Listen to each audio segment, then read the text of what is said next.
السلام علیکم ورحمۃ اللہ وبرکاتہ. کیا حال ہے آپ لوگوں کے؟ اللہ کا نام لے کر ہم اپنا آج کا سیشن نمبر 7 شروع کر رہے ہیں. تھاٹفل ایکسپلوریشن آف سورۃ العلق.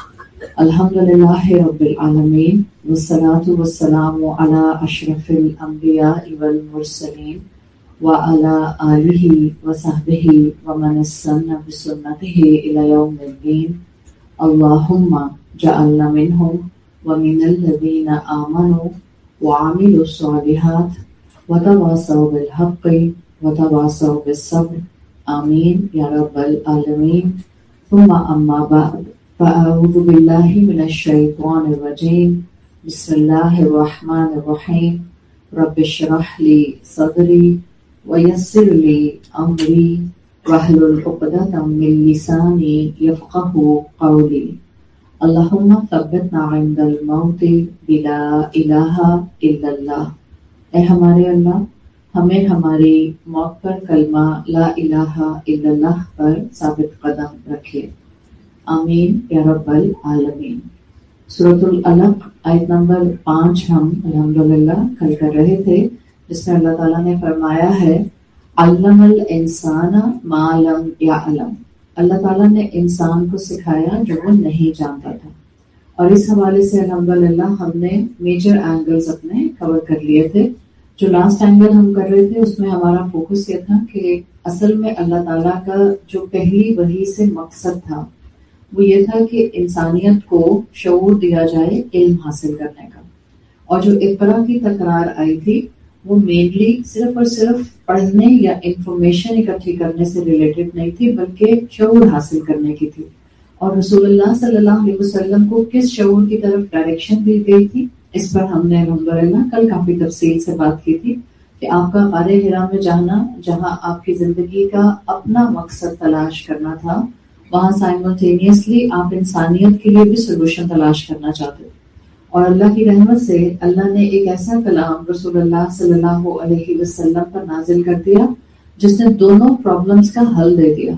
رسول اللہ کا مقصد زندگی کیا تھا وہ بھی قرآن نے بتا دیا، اور انسانیت کو بہتری کی طرف کیسے لایا جا سکتا ہے. کوئی دنیا کا فلاسفر ہو یا انٹلیکچوئل ہو یا پولیٹیکل سائنٹسٹ ہو، وہ کتنے بھی اپنی طرف سے سوفسٹیکیٹڈ رولز بنا لیں، انسانیت میں تبھی آپ سکون اور انسانیت میں تبھی آپ سرکولیشن آف ویلتھ لا سکتے ہیں جب آپ اسلام کے نظام کو قائم کر لیں گے.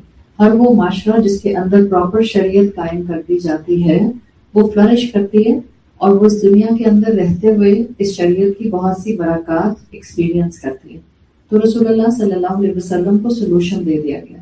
پھر میں نے اسی ٹاپک کے ساتھ آپ کو فرق بتایا تھا، جو فرق ہے نبی کا اور فلاسفر کا.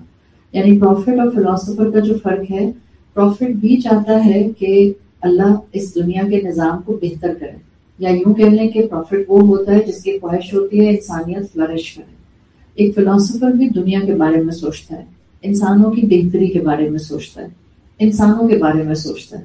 فرق صرف یہ ہوتا ہے کہ جو فلاسفر ہوتا ہے وہ اپنے آئیڈیاز پریزنٹ کرتا ہے، اور جو پروفٹ ہوتا ہے وہ اللہ کے دیے ہوئے آئیڈیاز کو آگے فلوٹ کر دیتا ہے. جو فلاسفر ہوتا ہے ظاہر ہے اس کا آئی کیو لیول عام انسانوں کے مقابلے میں زیادہ ہوتا ہے، اس لیے کہ وہ زیادہ سوچ اور زیادہ اپنا انفر کرنے کا معاملہ رکھتا ہے. تو میجورٹی فلاسفرز کے اندر آپ دنیا میں جب بھی ان کی بایوگرافیز پڑھیں گے تو آپ کو اندازہ ہو جاتا ہے میجورٹی فلاسفرز میں انا آ جاتی ہے، ایروگنس آ جاتی ہے. دیکھیں انا ہم سب انسانوں میں ایک حد تک ہے، اور وہ ٹو سرٹن ایکسٹینٹ ریکوائرڈ ہوتی ہے، لیکن اگر وہ انا حد سے بڑھ جائے تو وہ کبر اور تکبر بن جاتی ہے، ایروگنس بن جاتی ہے. یہ جو سیلف ایگو ہے یہ ٹو سرٹن ایکسٹینٹ ریکوائرڈ ہوتی ہے انسان کو، لیکن اگر یہ اپنے ایک تھریش ہولڈ سے اوپر جاتی ہے تو یہ انسان کو متکبر بنا دیتی ہے.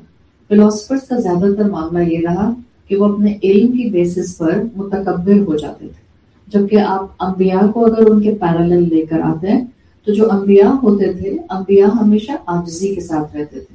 پھر ایک اور جو مین چیز آتی ہے کہ فلاسفر کے پاس فرشتہ نہیں آتا تھا، فلاسفر کے پاس جبرائیل نہیں آتے تھے. نبی کے پاس جبرائیل آتے تھے اور ایک ہائر سورس سے پیغام کو پہنچا دیا جاتا تھا.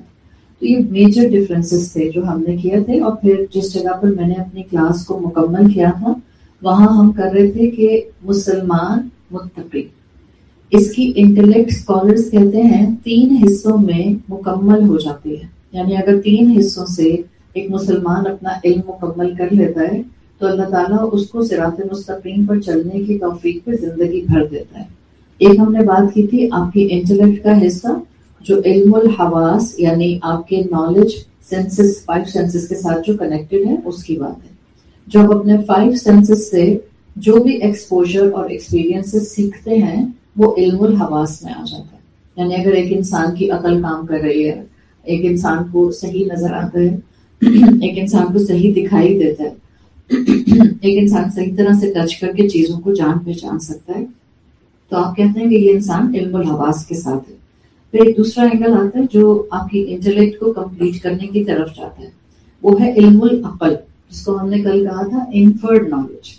انفرڈ نالج کے اندر آپ ڈائریکٹ اپنے 5 سینسز کو نہیں استعمال کرتے.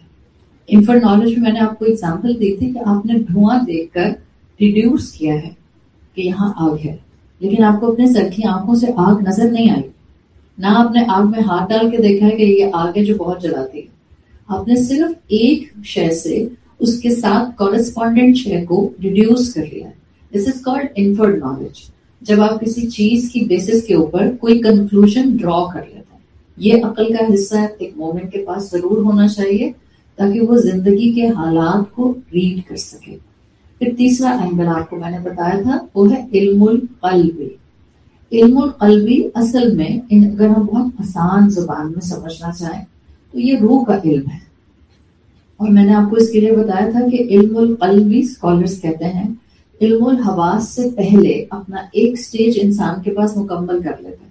یعنی اب اس سے پہلے کہ آپ کے 5 سینسز کام کرنا شروع کریں، اللہ تعالیٰ انسان کو علم القلب کا ایک درجہ دے دیتے ہیں، کیونکہ علم القلب روح کے ساتھ کنیکٹڈ ہے. تو جس وقت ہم ماں کے ووم میں ہوتے ہیں اور اللہ تعالیٰ اس ووم میں اس انسان کے اندر روح گلو کرتے ہیں، تو جیسے ہی روح آتی ہے علم القلب کا ایک درجہ آ جاتا ہے، اس لیے کہ روح کے اندر اللہ کی معرفت ہے. جب ہم کہتے ہیں اللہ نے تمام روحوں کو اکٹھا کیا تھا اس زمین پر آدم علیہ السلام کے بھیجنے سے پہلے سے، اور اللہ تعالیٰ نے تمام روحوں سے عہد لیا تھا جس کو قرآن میں سورۃ الاعراف میں آپ عہد الست کے نام سے جانتے ہیں. یہ جو عہد الست ہوا تھا اور جو اللہ تعالیٰ نے اپنی معرفت کا پائلٹ فلیم ہم انسانوں کے اندر ڈالا تھا، یہ کیا ہے؟ اگر آپ اس کو عام زبان میں کسی انسان کو سمجھانا چاہیں کہ یہ کیا چیز ہوتی ہے جو ہر انسان کے اندر ہوتی ہے، besides the religion، سائڈ کوئی انسان ریلیجن کو مانتا ہے یا نہیں مانتا، یہ ہر انسان کے اندر اللہ کی معرفت کا پائلٹ فلیم موجود ہے. ایک عام انسان کو سمجھانے کے لیے آپ یہ کہہ سکتے ہیں کہ ہر انسان میں خالق کی تلاش کا رجحان ہے. یوں سمجھنا، میں نے اس کو بہت سمپلیفائی کر دیا ہے تاکہ آپ ہر طرح کے انسان سے بات کرتے ہوئے اس کو بتا سکیں کہ یہ اصل میں اللہ کی معرفت انسان کے اندر ہے کیسے، اللہ کیسے اپنے بندے کے اندر موجود ہے علم کے لحاظ سے.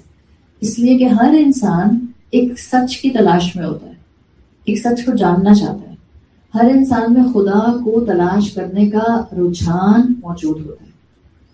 اب جو اس رجحان کو، اس انکلینیشن کو پورا کرتے ہوئے اللہ کے کلام تک آ جاتے ہیں، وہ الحمدللہ اپنے اس علم القلب کو مکمل کر لیتے ہیں. اس لیے کہ ان کی روح کی معرفت اللہ کے کلام سے فیول ہونے لگ جاتی ہے. تو آہستہ آہستہ ان کی اب انفرڈ نالج اس علم القلب کی روشنی میں، ان کے علم الحواس اس علم القلب کی روشنی میں ان کو کانسٹنٹلی گائیڈنس دیتے رہتے ہیں. یعنی کہ آپ کے اندر جو روح ہے وہ ایسے ہی صرف آپ کے اندر ایک لائٹ نہیں ڈال دی گئی، اٹ از ویری پرپسفل اینٹی. اس لیے کہ اسی روح سے تو مجھے پتا چلتا ہے کہ میری زندگی کا مقصد کیا ہے. میں نے بالکل، شاید مجھے یاد نہیں آ رہا میں نے اورینٹیشن میں یہ مثال دی تھی یا نہیں دی تھی، یا کسی اور جگہ میں نے استقبال رمضان میں بتائی تھی.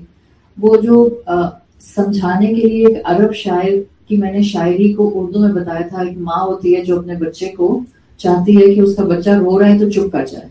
ایک بہت پرانا عرب پوئٹری کا انداز ہے، اس میں ایک شاعری کی ایک نظم ہے، سکھانے کے لیے بتائی گئی ہے کہ ایک نئی ماں ہوتی ہے, اس کا بہت دنیا کا ایکسپوجر نہیں ہوتا, اللہ اس کو اولاد دیتا ہے اور وہ بچہ اس کا رونا شروع کر دیتا ہے, روتا ہے, بہت روتا ہے. ماں کو نہیں سمجھ آتا کہ کیا کرے, تو وہ پہلے جو کھانا خود کھاتی ہے وہ کھانا اس کو کھلاتی ہے. بچہ تو اتنا نیو بورن کھانا نہیں کھا سکتا, تو وہ کھانے کو چھوڑ دیتا ہے.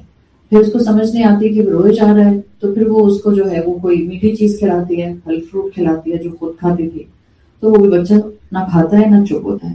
پھر فطرت ککس ان, اور پھر اس کو خیال آتا ہے کہ اچھا مجھے اس بچے کو دودھ پلانا چاہیے. تو پھر وہ بچہ دودھ پیتا ہے اور وہ چپ کر جاتا ہے. آہستہ آہستہ انسان اس دنیا میں جیسے جیسے مختلف چیزوں کو ایکسپیرینس کرتا ہے, اللہ نے انسان میں یہ صلاحیت رکھی ہے کہ وہ ایک حق کی تلاش میں آگے بڑھتا جاتا ہے. شرط کیا ہے کہ وہ حق کی تلاش کا متلاشی ہو, وہ حق تلاش کرنا چاہتا ہو. ہم اکثر پریشان ہوتے ہیں, نان مسلمس جن کے پاس کوئی مسلمان نہیں پہنچا اور جو کسی دوسرے مذہب پر رہ گئے, تو اللہ ان کو بھی جہنم میں ڈال دے گا. پوائنٹ کیا ہے؟ یہی تو پوائنٹ ہے جو ہم اس کو ڈسکس کر رہے ہیں, علم القلب. اللہ نے ہر انسان میں جس کی عقل کام کرتی ہے اس کو اپنی تلاش کے لیے راہیں دکھائی ہوتی ہیں. اس کا ذہن کبھی نہ کبھی سوچتا ہے, اس کا ذہن سوال اٹھاتا ہے. وہ الگ بات ہے کہ وہ اپنی دنیا کی مصروفیات کی وجہ سے اپنے ذہن کے اس پازیٹیو سوال کے اینگل کو دبا دیں اور ان کے جواب تلاش نہ کرنا چاہیں. تبھی ہم بھٹکتے ہیں, یا تبھی انسان بھٹکتے رہ جاتے ہیں. جو اپنے سوالوں کے جواب کی تلاش میں سوال کرتا ہے یا سوالوں کے جواب کی تلاش میں علم حاصل کرتا ہے, وہ اللہ تک پہنچ جاتا ہے. آپ کتنی مرتبہ بچپن سے سنتی آئی ہیں, ہمارے معاشرے میں بولا جاتا ہے ڈھونڈنے سے تو خدا بھی مل جاتا ہے. جب کسی کی کوئی چیز ہوتی ہے تو بڑے بوڑھے ایسے ہی کہا کرتے تھے کہ ڈھونڈنے سے تو خدا بھی مل جاتا ہے, تمہاری چیز ہے وہ تو مل ہی جائے گی. آپ سوچیں, اگر ہم سب اللہ کو ڈھونڈنا شروع کریں گے تو ہم میں سے کوئی انسان اس دنیا میں یہ نہیں کہہ سکتا کہ میں نے اللہ کو تلاش کرنے کی بہت کوشش کی, مجھے اللہ نہیں ملا. جو اللہ کو تلاش کرنے نکلتا ہے اس کو اللہ مل جاتا ہے. یہ جو علم القلب ہے, جب یہ مسلمان کو ملتا ہے, یعنی کہ معرفت کے ساتھ قرآن کا ٹیگ ہو جانا, جب یہ علم اللہ کا, علم القلب کا مکمل ہونا شروع ہوتا ہے, اسی کو آپ کہتی ہیں جو تقویٰ کی شکل لیتا ہے, فراست کی شکل لیتا ہے, فرقان کی شکل لیتا ہے, بصارت کی شکل لیتا ہے. دس از دا سیم علم القلب جو الہام بن جاتا ہے, انٹیوشن بن جاتا ہے, اسپرچل ڈائریکشن بن جاتا ہے.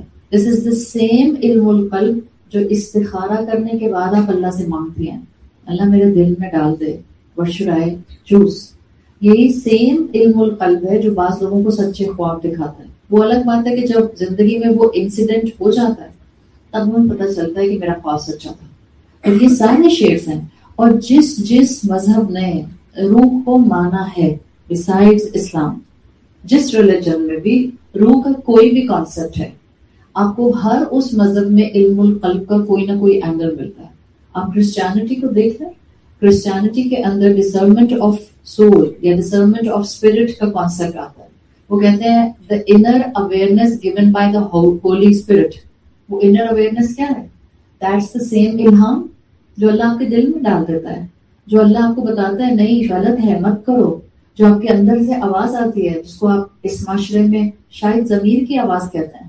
وہ ضمیر کی آواز اندر سے آتی ہے جب آپ کسی کے ساتھ جھگڑے پر ہوتے ہیں, پھر وہ جھگڑا بھی ختم نہیں ہوتا لیکن آپ اس گیدرنگ سے ہٹ جاتے ہیں اور آپ کا ذہن کانسٹینٹلی اس اختلاف کو سوچ رہا ہوتا ہے. تو شروع میں باتیں آتی ہیں, انسان جب اس واقعے کو سوچنا شروع کرتا ہے تو آپ دیکھیں پہلے یہی آتا ہے اٹس اوکے, بیچارہ پریشان ہوگا, برے حال میں ہوگا, فائنینشلی پریشان ہوگا. پہلی آواز ہمیشہ آپ کو اچھی آتی ہے کسی انسان کے بارے میں, پھر آپ کا نفس آپ کو جسٹیفیکیشن دینا شروع کرتا ہے, نہیں پھر بھی اس کو ایسا نہیں کرنا چاہیے تھا, آخر میں اس کے اوپر اتنے احسان کرتی ہوں, آخر میں اس کا اتنا خیال رکھتی ہوں. سو یہ جو پہلی اچھی آواز تھی وہ ضمیر کی آواز تھی, وہ علم القلب کی بیسس پر آئی تھی, وہ ہدایت کی بیسس پر آئی تھی. اور یہ جو بعد میں آپ کو جسٹیفیکیشنز ملنا شروع ہو گئیں, یہ اس نفس نے آپ کو جسٹیفیکیشنز دی جو شیطان کے ہاتھوں میں یا اس کے وسپرز کے درمیان میں ہوتا ہے. شیطان کو جسٹیفیکیشن دینے کی عادت ہے غلطی کرنے کے بعد. آپ کرسچینٹی میں یہ کانسیپٹ دیکھتی ہیں, جوڈائزم میں یہ کانسیپٹ آتا ہے. جوڈائزم میں یہ کانسیپٹ بنا کے نام سے آتا ہے, BINAH, بنا. بنا اس سے دے سے higher intellectual format of human being, inner awareness اس کو کہتے ہیں.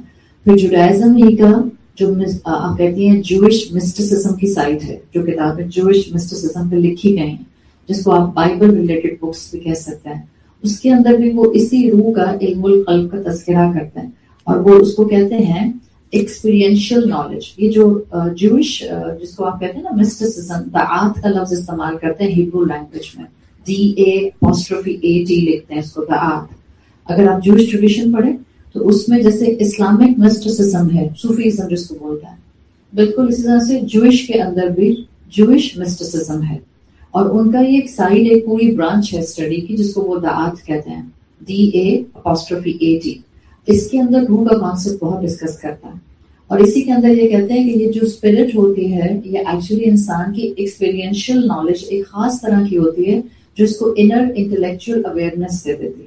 اسی طرح سے آپ ہندوازم میں دیکھتے ہیں، آپ نے اگر ہندی لینگویج کو سنا ہے تو وہ ایک لفظ استعمال کرتے ہیں پراگنا یا بدھی، سنا ہوگا آپ نے. These are the terms they actually relate to the spirit and to the soul، جو ہائر انٹلیکچوئل انسان کو بناتی ہے اور انٹرنل اویئرنیس انسان کو دیتی ہے. Even in Buddhism, you read about the concept of satori. The satori is the same concept جو کہ آپ کو اسلام میں روح کا کانسیپٹ ملتا ہے. اس میں بھی یہی کہتے ہیں کہ آپ کو ایک سڈن ریئلائزیشن کسی انسیڈنٹ پر جو اچھی سائڈ کی ہوتی ہے، a sudden realization of any خیر، that's actually based on satori, that's actually based on the spirit، جو کہ روح کے اوپر بیسڈ ہے. تو آپ کو ہر مذہب میں ایک ہائر اسٹینڈرڈ آف مورالٹی ملتا ہے روح کے ساتھ. اللہ تعالیٰ نے یہ مسلمانوں کے لیے برانچز کھول دے ہیں. آپ اپنے حواس کا علم مکمل کریں، آپ اپنی عقل کی بیسس کو کمپلیٹ کریں، اور آپ اپنے علم القلب کو اللہ کی طرف بڑھنے کے رجحان یا انکلینیشن کو قرآن کے ساتھ جڑ کر مکمل کریں. تو دیکھیں اللہ تعالیٰ آپ کو کیسی بصیرت دیتا ہے، کیسی انسائٹ دیتا ہے. آپ انہی لوگوں کے درمیان میں ہوں گی جس میں لوگ ایک طرح کے حالات میں بہت کنفیوز ہوں گے، اور آپ بالکل سٹیبل ہوں گی، آپ شکر گزار ہوں گی، باقی سب شاید ناشکری کر رہے ہوں گے. آپ بالکل کمپوزڈ ہوں گی اور کنٹینٹ ہوں گی. بہت سی وہ خواتین جو اکثر اوقات اپنے سسرال والوں کے ہاتھوں پریشان رہتی ہیں، اگر وہ دوسری تیسری چوتھی پانچویں عورت کے سسرال کے بارے میں جاننا شروع کر دیں، حقیقت بتا رہی ہوں آپ کو اپنا سسرال جنت لگنے لگ جائے گا، حقیقت بتا رہی ہوں. لیکن ہم زیادہ تر یہی سمجھتے ہیں کہ نہیں، سب سے برا خاندانی سٹرکچر میرے نصیب میں آیا. جب آپ کسی کی تکلیف کو سنتے ہیں تو آپ کو اپنی تکلیف چھوٹی لگتی ہے، اور جس وقت آپ کو اپنی تکلیف چھوٹی لگتی ہے اس وقت آپ کی بصیرت ہائی کیپیسٹی پر استعمال ہوتی ہے. جس وقت آپ کے حالات مشکل ہوتے ہیں اور آپ پھر بھی شکر کر رہی ہوتی ہیں، اس وقت آپ کی بصیرت، آپ کا الہام، اس وقت آپ کا اللہ کے ساتھ تعلق مضبوطی کے دوراہے پر آ کر آگے سے آگے بڑھ رہا ہوتا ہے. آپ کے اندر یہ چیزیں ہیں جب بھی آپ لوگ قرآن کے سامنے آ کر بیٹھے ہیں، اور جتنا قرآن کے سامنے بیٹھیں گے یہ انشاءاللہ انہینس ہوتا جائے گا. تو جو علم القلب ہے یہ جب انبیاء کے پاس ہوتا تھا تو آپ سوچیں کہ اس کے درجے کیا ہوتے ہوں گے. ہم جیسے انسان کو الہام ہو جاتا ہے، اللہ دل میں ڈال دیتا ہے کوئی بات نہیں فلاں کو معاف کر دو، اللہ دل میں ڈال دیتا ہے چلو یہ فیصلہ کر لو، اللہ دل میں ڈال دیتا ہے چلو کوئی بات نہیں اتنے پیسے ہیں، I have a choice either to go on a vacation or to go on a umrah. I will switch to my umrah side. یہ اللہ دل میں ڈالتا ہے. اور پھر جب آپ اپنے بچوں کو ویکیشنز کے مقابلے میں عمرے پر لے کر جاتی ہیں، اس میں کوئی شک نہیں ہے کہ آپ کے بچے وہاں سے کچھ اسپرچولیٹی لے کر ہی واپس آتے ہیں. وہاں کتنا بھی دنیاوی ترقی کا اینگل آ گیا ہے، بٹ اس جگہ کی برکت ہے، اس جگہ پہ ایک اپنا چارم ہے، اس جگہ کا ایک اپنا ایک آپ کو امپیکٹ ملتا ہے. آپ خود بھی دیکھتی ہیں، آپ جب وہاں جاتی ہیں پیچھے کی دنیا بھول جاتی ہے. ہم میں سے کتنے لوگ ہیں جنہوں نے وہاں بیٹھ کر یہ تمنا کی ہوگی اللہ میں ادھر ہی جھاڑو لگانے والی بن جاؤں. کتنی خواتین سے میں نے سنا، مجھے لگتا تھا شاید میں ہی سوچتی ہوں ایسے، پھر مجھے صرف باقی خواتین نے بتایا اچھا کہ سارے ہی ایسا سوچتے ہیں. کیوں؟ اس لیے کہ وہ جگہ ایسی ہے. تو انبیاء کا علم القلوب کا معاملہ بالکل الگ ہوتا تھا. جب فرشتہ آتا تھا جبرائیل علیہ السلام، اور وہ جب اپنے الرب کی طرف سے وہ لائی ہوئی گائیڈنس کو نبی کو دیا کرتا تھا، تو یہی تو علم القلب کی صورت میں ٹرانسفر ہوتا تھا. اللہ کے رسول صلی اللہ علیہ وسلم کے لیے قرآن میں آتا ہے علی قلبک لتکون من المؤمنین. آپ کے دل پر قرآن کو نازل کیا گیا، کوئی ریٹن ٹیکسٹ تو تھا نہیں، تاکہ آپ مومنین میں سے ہو جائیں، ایمان لانے والوں میں سے ہو جائیں. اگر آپ نے قرآن اٹھایا ہے آج کے دور میں، آپ نے ایک ہائر برانڈ اٹھایا، آپ کے پاس چوائس ہو کہ آپ صدر سے یا طارق روڈ سے بیگ خریدیں گی یا آپ جا کر گوچی کا بیگ خریدیں گی، کون سا بیگ خریدیں گے؟ Thank you for seeing the right thing, Gucci کا بیگ خریدیں گے. بالکل اسی طرح سے آپ نے اس وقت رمضان کے مہینے میں کئی ایکٹیویٹیز میں سے اپنی زندگی میں قرآن کا علم کا برانڈ اٹھانے کا فیصلہ کیا ہے. It's a huge thing. جب آپ کے ہاتھ میں برانڈیڈ چیز ہوتی ہے آپ اچھا فیل کرتے ہیں. اللہ نہ کرے کہ ہم میں کبر آئے، اللہ نہ کرے ہم میں ایروگنس آئے، بٹ اسلام کو فالو کرنے والے، قرآن کے پڑھنے والے، اہل القرآن یا قرآن کو سمجھنے والے، کوئی ان کو ہیضا نہیں ہوتا تقوی کا. نہیں جی ہم تو اٹھا کر گوچی کا بیگ پھینک چکے، ہم نے تو کباڑیوں کو دے دیا، وہ تو ہمارے تقوی کے خلاف تھا. کس نے کہا؟ اللہ نے دیا ہے آپ کو. What is your problem? استعمال کریں. اللہ کو تو پسند ہے کہ بندے کے پاس نعمت اور اس کی نعمت کا اظہار اس کے اوپر نظر آئے. دعا کریں اللہ ہمیں ہمیشہ اس کے حلال سے دے اور ہمیشہ حلال طریقوں سے استعمال کرنے کی توفیق عطا فرمائے. جب آپ کے پاس ایک اچھی چیز ہوتی ہے آپ اس کو استعمال کر کے اچھا محسوس کرتی ہیں. جب آپ کے پاس ایک اچھا برانڈ ہوتا ہے آپ اس برانڈ کو استعمال کر کے اچھا فیل کرتے ہیں. آپ کے پاس علم کے برانڈ میں قرآن کا برانڈ ہے تو شرماتے کیوں ہیں؟ گھبراتے کیوں ہیں؟ امبیرس کیوں ہوتے ہیں؟ پوری دنیا میں صرف مسلمانوں کے ہاتھوں میں قرآن ہے، صرف مسلمانوں کے پاس قرآن کا فہم ہے، صرف مسلمانوں کے پاس یہ لگژری ہے کہ وہ جب چاہیں اس کلام کی تلاوت شروع کرتے ہیں. It's a higher brand. اس برانڈ سے بڑھ کر کون سا برانڈ ہوگا؟ اور ہم اس کو ویلیو نہیں کرتے، ہم اس کی ویلیو کو نہیں سمجھتے، صرف اس لیے کہ اس کی ورتھ دنیاوی کرنسی کے اندر نہیں آتی. اس کی ورتھ آسمانوں کے اوپر ہے، اس کی ورتھ دلوں کے اندر ہے، اس کی ورتھ درجات کے اندر ہے. صرف اس لیے مومن کو وہ نظر آتا ہے جو اور کسی کو نظر نہیں آتا، مومن کو وہ سنائی دیتا ہے جو اور کسی کو سنائی نہیں دیتا. یہ تو مومن کا معاملہ ہے، عام مومن. جبھی تو اللہ کے رسول صلی اللہ علیہ وسلم نے کہا تھا میں وہ دیکھتا ہوں جو تم نہیں دیکھتے اور میں وہ سنتا ہوں جو تم نہیں سنتے. اگر اللہ ایک عام سے مومن کو قرآن کے علم کے ساتھ جوڑ کر فرقان اور بصیرت دے سکتا ہے تو سوچیں اللہ تعالیٰ انبیاء کو کتنی بصیرت دیتے ہوں گے. اللہ نے ہمیں وہ علم دے دیا ہے جس کی وجہ سے ہم اپنی عقل کا درست استعمال کر سکتے ہیں. میں نے کل یہ بات بولی تھی، علم القلب ٹھیک ہو تو انفرڈ نالج آپ کو بہت فائدہ دیتی ہے. دس از دا ریزن کہ یہاں پر سیکولر نالج اور ڈیوائن نالج کو اکٹھا کیا گیا. مجھے اور آپ کو نہیں پتا چلتا کہ مرنے کے بعد کیا ہوگا اگر علم القلب کا قرآن ہمارے ہاتھوں میں نہیں ہوتا. مجھے اور آپ کو نہ پتا چلتا کہ حساب کتاب ہوگا اگر میرے اور آپ کے پاس رسول اللہ صلی اللہ علیہ وسلم کی تعلیمات نہیں ہوتی. So that was actually the completion of آیت نمبر 5. اور الحمدللہ اس مقام کے اوپر پہلی 5 آیات بھی مکمل ہوتی ہیں اور پہلی وحی بھی مکمل ہوتی ہے. So a synopsis in today's context. میں 5 آیتوں کا آپ کے سامنے رکھ رہے ہیں. نمبر 1، پہلی آیت جو اللہ تعالیٰ نے ہمیں دی، اقرأ بسم ربک الذی خلق. It has a purpose. You can say Muslims should read and gain knowledge and seek knowledge with purpose. اللہ کا کلام، اللہ کے کلام کو جاننے کا علم، اللہ کے کلام کا فہم حاصل کریں مقصد کے ساتھ. یعنی ایک اچھا انسان، ایک اچھا مسلمان بننا ہے. علم حاصل کریں، مقصد میری شناخت اسلام ہو. اسلام should be my identity. اسلام کا علم حاصل کریں، میرا اخلاق رسول ہو صلی اللہ علیہ وسلم. مقصد کے ساتھ علم حاصل کریں گی تو یاد رکھیں یہ ایک علم ہوگا جو کہ علم القلب کو انہینس کر رہا ہوگا، لیکن سائملٹینیسلی آپ کی انفرڈ نالج سے ریلیٹڈ رب کی نسبت کی وجہ سے آپ کو کبھی دھوکے کا شکار نہیں ہونے دے گا.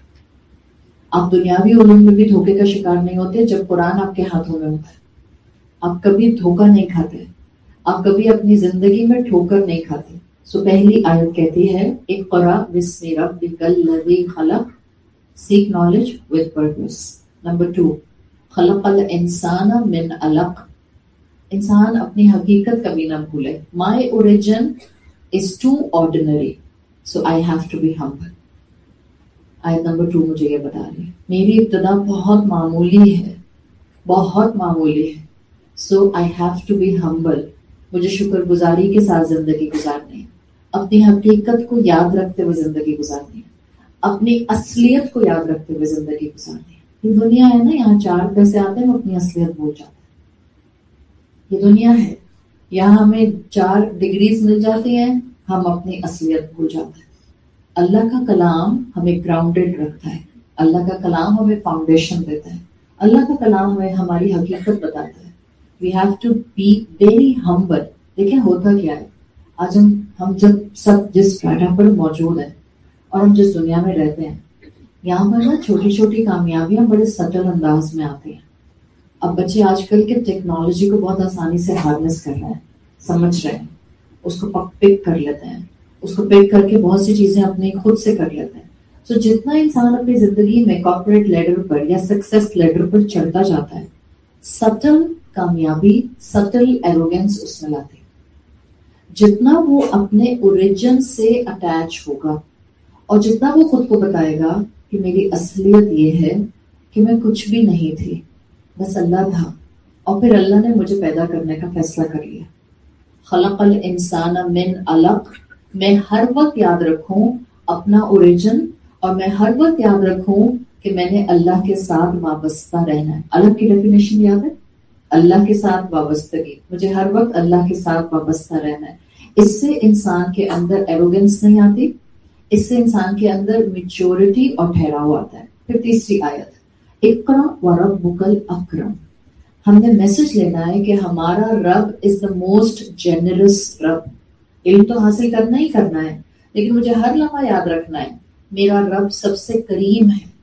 میں کتنی کامیاب ہو جاؤں، مجھے کتنی نعمتیں مل جائیں، میری زندگی میں کتنی لگژریز آ جائیں، میری زندگی میں کتنی آسانیاں آ جائیں، میں زندگی میں کتنے بھی دنیا کے معاملات سوئفٹلی سالو کرنے کی پوزیشن پر آ جاؤں، میری انٹلیکٹ کتنی بھی شارپ کیوں نہ ہو جائے، مجھے ایک چیز یاد رکھنی ہے، میری صلاحیت، میری زندگی کی وہ ساری اینگل کی کیپیسٹیز جس میں میں آئی کیو لیول میں ہائی ہوتی ہوں، میری زندگی کی نعمتیں، یہ سب عطا کردہ ہیں، اللہ نے مجھے دی ہیں، رب کریم نے دی ہیں، اس کی توفیق ہے۔ جب کوئی آپ کی تعریف کرے، جب کوئی آپ کی کامیابی پر آپ کو کانگریچولیٹ کرے، کہیں الحمدللہ، اللہ کی توفیق۔ اللہ کی توفیق ہوتی ہے تو ہم دنیا میں کامیاب ہوتے ہیں، اللہ کی توفیق ہوتی ہے تو ہم ہمبل رہتے ہیں، اللہ کی توفیق ہوتی ہے تو ہم کنٹینٹ ہوتے ہیں، اللہ کی توفیق ہوتی ہے تو دنیا کا اور دین کا علم حاصل کرتے ہیں۔ سو رب کریم کو ہمیشہ یاد رکھنے والا انسان جھک کر علم حاصل کرتا ہے، اور جب وہ جھکتا ہے اس کا جھکنا اس کو محفوظ رکھتا ہے۔ یاد رکھیں جو جتنا اللہ کے سامنے جھکتا ہے وہ اتنا محفوظ ہوتا ہے۔ ہم سب کو پروٹیکشن چاہیے، فتنوں سے پروٹیکشن، بیماریوں سے پروٹیکشن، آزمائشوں سے پروٹیکشن، چیلنجز سے پروٹیکشن، کسی کے طنز سے پروٹیکشن، کسی کی طرف سے بلی ہونے سے پروٹیکشن، ہر طرح کی پروٹیکشن چاہیے۔ جو جتنا اللہ کے سامنے جھکتا ہے اتنا محفوظ رہتا ہے، اور ہر اس کیپیسٹی سے محفوظ رہتا ہے جس کا ذکر ابھی میں نے آپ کے سامنے کر دیا۔ کامیابی کا تاج جب اللہ سر پر پہنائے، عزتیں جب اللہ دے، تو دل میں غرور نہیں، شکر آنا چاہیے۔ یہ ہوتے ہیں مسلمان۔ پھر آیت نمبر 4 ہمیں بتاتی ہے الذی علم بالقلم، knowledge is a divine gift. Allah تعالیٰ نے قلم کو دنیاوی علوم حاصل کرنے کا کوڈ ورڈ بنا دیا۔ آج کی دنیا میں قلم ایکسٹینڈ ہو گیا ہے اپنے مفہوم میں۔ آپ کے ہاتھ میں پینس ہیں، یہ بھی قلم ہے۔ آپ اپنے فون پر ٹائپ کر کے لکھ رہے ہیں، صرف اور صرف آپ کا ڈیجیٹل کی پیڈ ہے، اس میں بھی آپ کی ٹائپنگ آپ کا قلم بن گیا۔ آپ کے ہاتھ میں اسٹائلس ہے، آپ کا ڈیجیٹل پین ہے، یہ بھی آپ کا قلم بن گیا۔ آپ اے آئی میتھڈ سے کسی بھی طرح سے لکھ رہی ہیں، یہ سب آپ کے قلم کے اینگلز ہیں۔ پوائنٹ کیا ہے؟ مسلمان دین کے ساتھ دنیا کا علم اینڈ وائس ورسا، دنیا کے ساتھ دین کا علم لے کر چلے گا تو اپنی ایسنس پر برقرار رہے گا۔ وہ امت جس کی پہچان علم ہو، کیا ہماری پہچان علم ہے؟ ہماری پہلی وحی کا پہلا لفظ ہماری پہچان ہے، اور ہمارا پہلا لفظ پہلی وحی کا ہمیں کیا کہہ رہا ہے؟ سیکھ، نالج، ایک کمانڈ ہے، علم حاصل کرو۔ جس امت کی پہچان علم حاصل کرنا ہو، جس امت کو ایک گریٹسٹ سویلائزیشن بننے کا ریوارڈ دیا گیا ہو پوری دنیا میں، in the shortest span of time, جس کے علم کی وجہ سے دنیا نے علم حاصل کرنا سیکھا ہو، وہ امت، وہ نیشن، وہ قوم علم حاصل کرنے سے دور بھاگے یا لولا لنگڑا علم حاصل کرے. دنیا کا حاصل کرے تو دین کا چھوڑ دے، دین کا حاصل کرے تو دنیا کا چھوڑ دے، وہ اپنی شناخت کھو دیتی ہے. And we can see in today's time ہم مسلمان اس وقت کس کے ساتھ کھڑے ہیں، اپنی شناخت کے ساتھ یا اپنی مٹی ہوئی شناخت کے ساتھ. ہم مسلمان اپنی مٹی ہوئی شناخت کے ساتھ کھڑے ہیں، اس لیے کہ ہم نے بیلنس مینٹین نہیں کیا. میں نے کل اس بات پر زور دیا تھا جب ہم بات کر رہے تھے دنیاوی نالج. دنیا کے ہر ایسپیکٹ میں، لا ہو یا میڈیسن ہو یا انڈسٹریز ہوں یا اکنامکس ہوں یا فائنانس ہوں، ایمان والے ایکسپرٹیز رکھنے والے مومنین کی ضرورت ہے. کہاں سے آئیں گے؟ خالی یونیورسٹی سے تو نہیں آئیں گے، وہاں ایمان نہیں ہوگا. خالی مدرسے سے بھی نہیں آئیں گے، وہاں پر دنیا کا علم اور ایکسپرٹیز نہیں ہوں گی. کمبائن کرنا ہوگا. اگر آپ کا بچہ یونیورسٹی جا رہا ہے اور آپ اس کو سائملٹینیسلی مدرسے کی تعلیم نہیں دے سکتے، مدرسے کی تعلیم کیا ہے؟ بیسیکلی اٹس قرآن. آپ نہیں دے سکتے اس کو قرآن کا علم. آپ اس کو اچھے برے کی تمیز نہیں سکھا سکتے، آپ اس کو رائٹ اور رانگ نہیں سکھا سکتے، آپ گناہ اور ثواب نہیں سکھا سکتے، آپ اس کو خیر اور شر کے پیرامیٹرز نہیں بتا سکتے. کیوں نہیں بتا سکتے؟ سب بتا سکتے ہیں. جب مسلمان دنیاوی علم میں آگے بڑھتے ہیں، یاد رکھیں، مضبوط ایمان والے پلس مضبوط مہارت رکھنے والے مضبوط امت بنا سکتے ہیں. یہ تینوں چیزیں ایک دوسرے کے ساتھ کنیکٹڈ ہیں. مضبوط ایمان والے، مضبوط مہارت والے. The مضبوط ایمان will come from Sharia knowledge. The مضبوط مہارت will come from the secular knowledge. And then when they will get coupled, تو combination آئے گا مضبوط امت. اس کی ضرورت ہے اس وقت. جب آپ اس طرح سے اپنے بچوں کو تعلیم، تربیت، اسٹیمنا، اسٹرینتھ، اللہ کے راستے میں آگے بڑھنے کا کنوکشن سکھاتے ہیں، وہ بیلنسڈ مسلمان بنتے ہیں. اور اس بیلنس کی ضرورت ہے. ہمیں ایسے مسلمان چاہیے جن کو سجدہ بھی کرنا آتا ہو اور جن کے پاس سسٹمز کا علم بھی ہو. ہمیں وہ مسلمان چاہیے جن کے ہاتھوں میں تسبیح ہو، لیکن وہی مسلمان آگے بڑھ کر ریسرچ بھی کر سکے. کیا ایسا ممکن نہیں ہے؟ سائنٹسٹ بھی ہو اور کاؤنٹر بھی چل رہا ہے ساتھ ساتھ. ہم کہیں مولوی سائنٹسٹ، جی مولوی سائنٹسٹ، کوئی بات نہیں، اٹس اوکے. جتنا آپ اپنی امت کے ریوائول ایسنس پر واپس جائیں گے، جتنا آپ اپنی امت کے ٹریڈیشنل ایسنس پر واپس جائیں گے، آپ دیکھیں گے مسلمان امت کھڑی ہونا شروع ہو جائے گی. اور یاد رکھیں ایک بات، قرب قیامت کے قریب اس امت نے دوبارہ کھڑے ہونا ہے. ہم رہیں یا نہ رہیں، ہم دیکھ سکیں یا نہ دیکھ سکیں، اس کا تو ہمیں کوئی کنفرمیشن نہیں ہے. ہاں ایک بات ہم ضرور جانتے ہیں، اللہ نے ہمیں جس ایرا میں، جس سال میں یا جن سالوں میں اس دنیا میں بھیجا ہے، عقل کے ساتھ، 5 سینسز کے ساتھ، عقل کے ادراک کے ساتھ، پھر علم القلب کے ساتھ، پھر الحمدللہ مسلمان بنا کے، ہم سے اللہ ضرور پوچھے گا اس امت کو کھڑا کرنے کے لیے تم نے کتنا حصہ ڈالا. جتنی ذمہ داری تمہاری تھی، 5 فٹ کے اپنے جسم کی ذمہ داری تو لے ہی سکتا ہے نا، کہ اللہ میں نے اپنے 5 فٹ کے جسم کے اوپر شریعت کے علم کو میکسیمم نافذ کرنے کی کوشش کی تھی اللہ تعالیٰ. آپ کامیاب کتنے ہوئی؟ This is between you and your god. کوئی سامنے بیٹھا ہوا آپ کو جج نہیں کر سکتا ہے، کوئی برابر میں بیٹھا ہوا آپ کو جج نہیں کر سکتا. ہاں اللہ آپ کی کوشش دیکھتا ہے. وَلَيْسَ لِلْإِنسَانِ إِلَّا مَا سَعَىٰ. انسان کے لیے کچھ نہیں ہے مگر صرف وہ جس کی اس نے کوشش کی. آپ کوشش کرتے رہیں پوری زندگی. اللہ مجھے تہجد میں اٹھنے کی توفیق دیتا ہے. آپ 1 دن اٹھتی ہیں، 6 دن نہیں اٹھتے. آپ 5 دن اٹھتی ہیں، 4 دن نہیں اٹھتے. آپ مہینہ بھر تہجد پڑھتی ہیں، پھر 3 مہینے تہجد نہیں پڑھتے، پر پھر دل میں خیال آتا ہے اور آپ پڑھنا شروع کر دیتے. اللہ آپ کی کوشش دیکھا ہے. اللہ چاہے تو اللہ آپ کو ساری زندگی تہجد پڑھنے کا اجر دیتے ہیں.